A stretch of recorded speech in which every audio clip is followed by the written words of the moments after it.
Common denominators.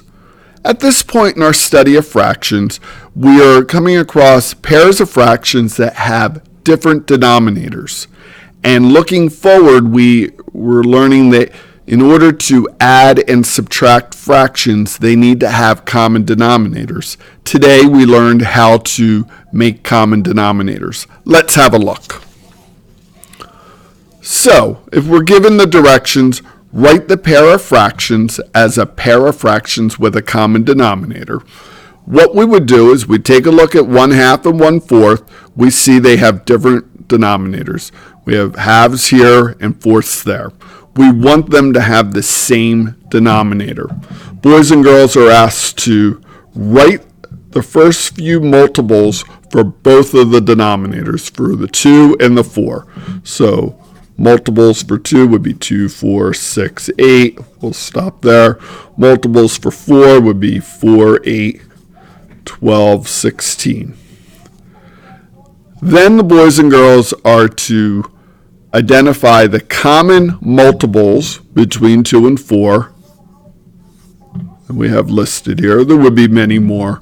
But all we're really interested in is the smallest common multiple. In this case, it would be 4.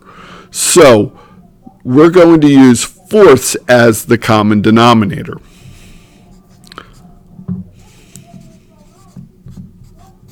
Now, we don't have any work to do to change 1/4 into fourths because it's going to stay fourths, so that will remain 1/4. In order to change 1/2 into fourths, we take a look, we ask ourselves, how do we go from halves to fourths? And the other day we learned that we would multiply by 2. 2 times 2 is 4. Whatever you do to the bottom, you do to the top. So 1 times 2 is 2. So to change 1/2 and 1/4 into fractions with common denominators, it would be 2/4 and 1/4.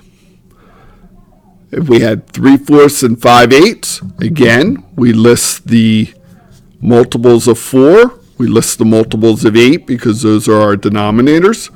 4, 8, 12, 16. Here we have 8, 16, 24, 32. All we're really interested in is the smallest multiple that is common to both. That would be 8ths.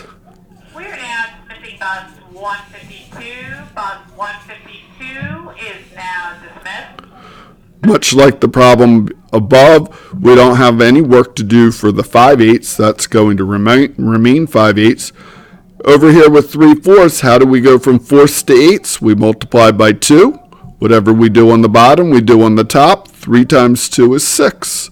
So 3/4 and 5/8 are the same thing as 6/8 and 5/8. And what about the last one we have here? 4/12 and 5/8. Again, list our multiples of 12, list the multiples of 8.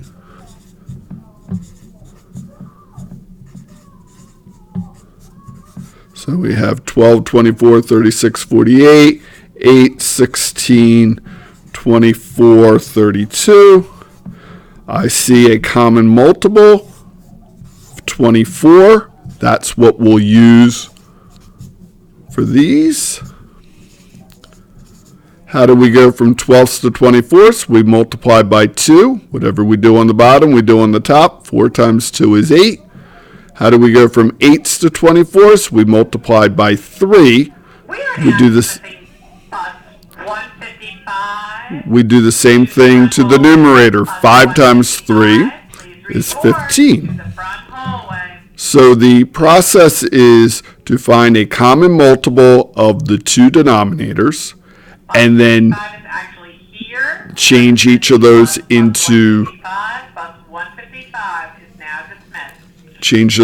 equivalent fractions. Another skill we're working with this is telling whether or not two fractions are equivalent or not. So in this case, if we have 3/4 and 1/2, again, they are different denominators. How would you go from fourths to halves? You would divide by 2. So 3 divided by 2, does that get us to 1? No, it does not. So these would not be equal. Here we have 1/2 and 4/8. How do we go from 1 to 4? We multiply by 4. Whatever we do to the top, we'll do to the bottom. 2 times 4, does that equal 8? It sure does. So 1/2 is the same thing as 4/8. And our last one, 3/4 and 6/8. How do we move from 3 to 6? We multiply by 2. Whatever we would do on the top, we would do on the bottom. 4 times 2 is 8. So these must be equal as well. We are beginning to extend our work with fractions, using fractions with uncommon denominators. It is helpful to always compare common denominators, so we learned how to do that today.